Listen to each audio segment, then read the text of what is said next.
L'edat mitjana va ser una època de camp o de ciutats? Al vídeo anterior hem explicat com comença l'edat mitjana, amb la consolidació del feudalisme, que és la manera com s'organitzava la societat. Recorda, es considera que l'edat mitjana comença al 476, quan l'imperi romà d'Occident cau definitivament en mans dels pobles germànics i queda dividit en diversos regnes, i acaba el 1492, amb l'arribada de Colom a Amèrica. La primera part de l'edat mitjana es diu Alta Edat Mitjana i la segona part es diu Baixa Edat Mitjana. Doncs bé, a Europa, a l'inici de l'edat mitjana, és a dir, a l'Alta Edat Mitjana, quan els romans estaven patint les invasions dels bàrbars, les ciutats es van fer més petites i van perdre poder, perquè viure-hi era poc segur, ja que els invasors les saquejaven.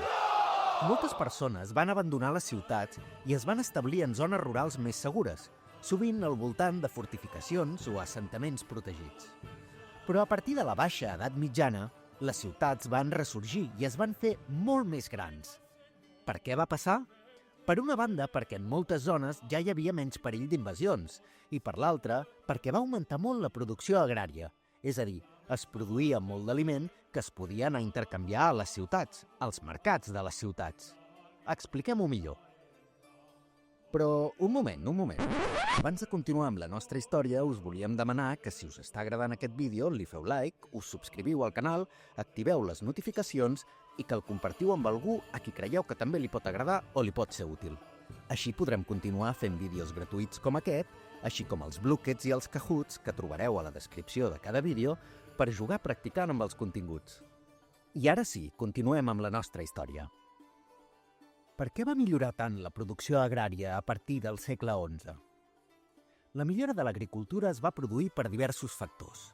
Un d'ells va ser la millora del clima, que va ser més càlid. Un altre van ser les innovacions tècniques en els conreus, per exemple, per l'ús generalitzat de la cullera pels animals i l'arada amb rodes, així com l'ús de fems per fertilitzar el camp. També es va produir pels canvis en el guaret. El guaret és el tros de terra que no es cultiva i es deixa descansar durant un any. Això es fa perquè, durant el descans, la terra recupera nutrients i així l'any següent produeix més aliment.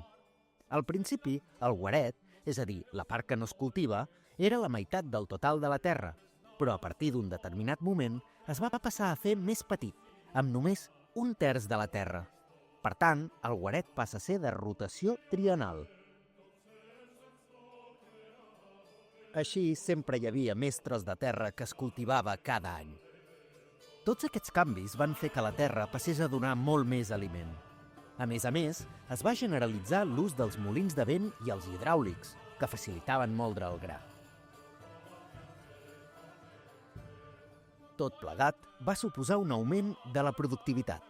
I què volia dir millorar la productivitat? Doncs que els mateixos pagesos o la mateixa terra ara donaven molt més aliment que abans. Per tant, amb molt més aliment, la població va créixer i va passar de 45 milions d'habitants al segle XII a 75 milions al segle XIV. Amb aquest creixement de la productivitat, també es van generar excedents de producte agrari que la gent no necessitava consumir i que, per tant, es van destinar al comerç, és a dir, a vendre's. Així, els pagesos intercanviaven els aliments que els hi sobraven per altres productes com ara armes, eines, objectes de luxe, i tots aquests intercanvis es produïen als mercats de les ciutats. Així doncs, moltes persones es van traslladar a les ciutats i aquestes es van fer més grans i importants.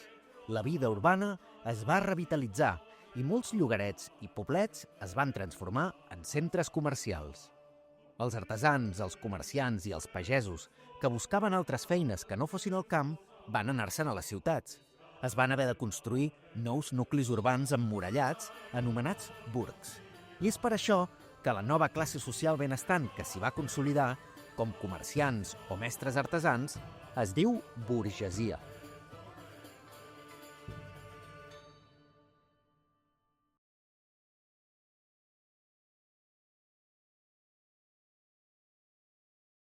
I com es va impulsar el comerç a l'edat mitjana? El transport va millorar molt i això va facilitar molt el comerç. La innovació en el transport terrestre, per exemple amb l'ús de la cullera i la ferradura als cavalls, va millorar molt la seva tracció. També va millorar el transport marítim, amb noves embarcacions de gran capacitat, l'ús del timó de popa o l'ús de la brúixola. Aquestes millores en el transport van facilitar que en algunes ciutats hi haguessin fires, és a dir, grans intercanvis de productes amb mercaders que venien de l'estranger. També van ser molt importants les llotges, on s'hi feien grans negocis comercials. Per exemple, a les llotges marítimes els propietaris de vaixells, els grans comerciants de peix o els mariners negociaven els seus contractes. La llotja de mar de Barcelona va ser importantíssima i encara avui la podeu visitar.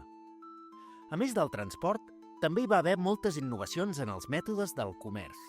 Es van popularitzar sistemes de pagament com les lletres de canvi, que eren uns documents que permetien pagar sense necessitat de dur or o monedes a la butxaca. També els canviadors eren uns senyors que coneixien el valor de les monedes de països diferents i les canviaven per poder comprar objectes a indrets ben llunyans.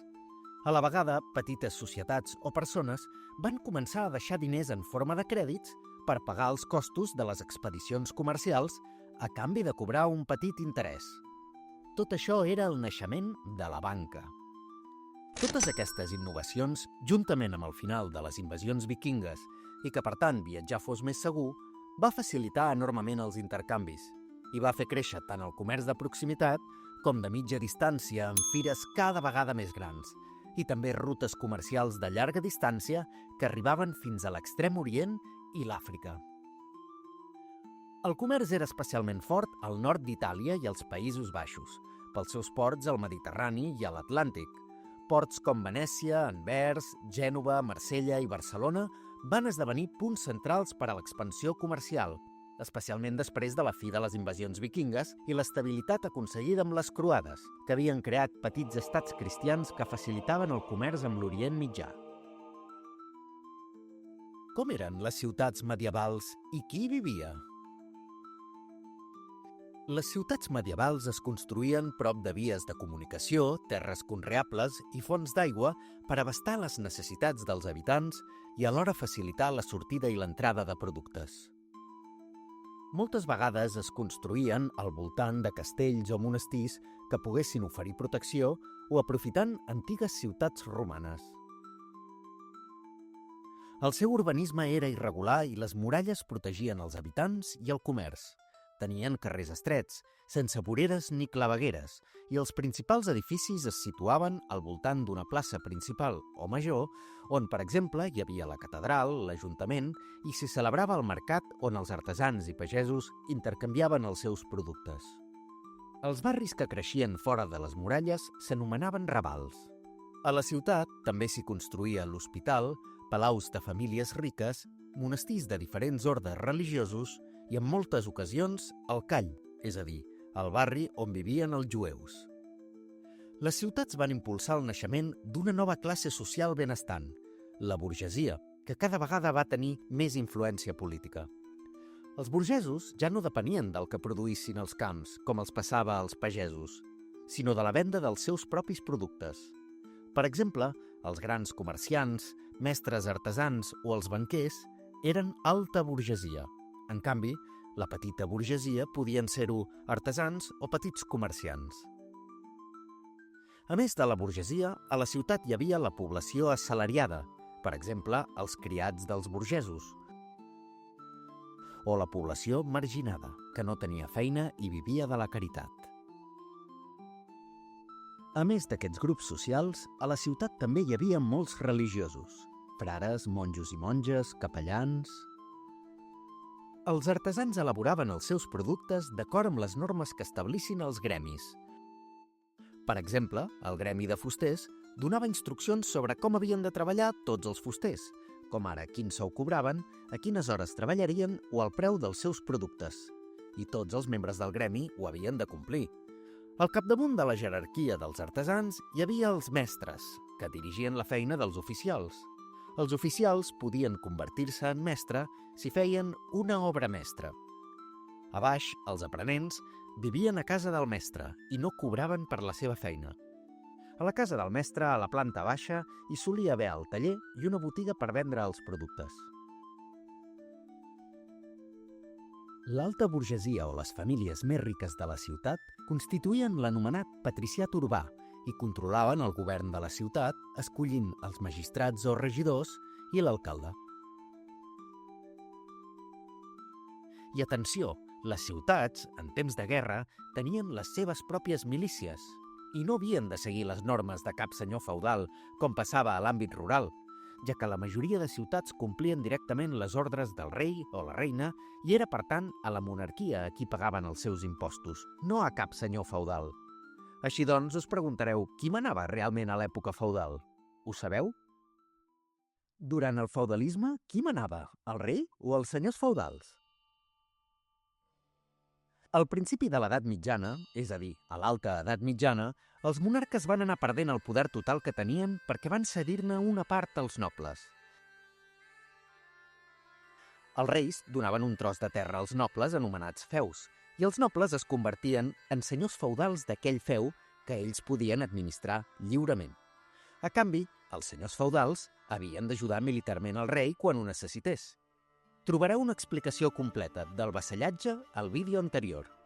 Com recordareu, els pagesos que visquessin en les terres d'un senyor feudal havien de complir amb les seves normes i li havien de pagar impostos. Per exemple, l'obligació de tots els pagesos de donar una part de les seves collites als senyors feudals s'anomenava cens. En conclusió, a l'alta edat mitjana, tant els reis com els senyors feudals tenien bastant de poder. Per això es diu que el rei era el primer entre iguals. Però a partir de la baixa edat mitjana, les coses van canviar. Com hem dit, molts pagesos van marxar del camp i se'n van anar a comerciar i a treballar a les ciutats. Amb l'augment del comerç i el creixement de les ciutats, el rei va tenir cada vegada més poder, ja que les ciutats pagaven impostos directament a la monarquia i no als senyors feudals com passava al món rural, que era cada cop més feble. Amb el món rural perdent importància i les ciutats guanyant-ne, els senyors feudals perdien poder i el rei en guanyava. Els burgesos que vivien a les ciutats van donar suport al rei en aquest procés. A canvi, els reis van donar privilegis i furs a les ciutats, assegurant-los autonomia a l'hora de prendre decisions, i donaven drets de comerç a certa burgesia comerciant. Penseu que els comerciants havien de travessar territoris controlats pels senyors feudals, així que necessitaven que el rei els assegurés que podrien fer-ho sense que els senyors feudals ho impedissin. El rei també els permetia fer-ho en molts casos sense competència, és a dir, amb monopolis. Gràcies a això, els burgesos podien seguir fent créixer els seus negocis. A canvi, els diners que pagaven els burgesos al rei li permetien contractar funcionaris i soldats, i fer de contrapès al poder dels senyors feudals. Aquest nou equilibri de poders va ser la base perquè es creessin les corts o parlaments on es decidia la governança dels regnes. Hi participaven els reis, els nobles, el clergat i els representants de les ciutats sota forta influència de la burgesia. D'aquesta manera, la burgesia tenia molta influència en la política, però sempre en col·laboració amb el rei i en detriment dels senyors feudals.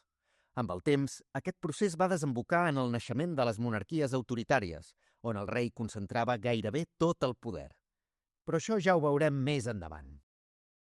Per què van morir un 30% d'europeus en menys de 4 anys? La pesta negra va arribar a Europa cap al 1348, procedent d'Àsia, i va tenir un impacte devastador. Era una malaltia infecciosa extremadament mortal que es transmetia principalment per les picades de puces. Les puces picaven les rates que hi havia a les ciutats i després picaven altres animals o humans i els encomanaven la pesta. Els símptomes incloïen febre molt alta, dificultat per respirar i problemes respiratoris, que acabaven donant un color negrós al cos dels malalts. D'aquí ve el nom de pesta negra. Les causes i formes de propagació eren desconegudes en aquella època i se'n van especular diverses hipòtesis sense cap tipus de fonament. Alguns culpaven els jueus d'enverinar les aigües, mentre que altres creien que era un càstig diví pels pecats de la humanitat o la corrupció de l'Església. La pesta negra va provocar efectes devastadors en la població europea. Es calcula que va causar la mort d'entre el 30 i el 40% de la població, és a dir, un de cada 3 habitants. La població europea va passar de 73 a 45 milions d'habitants.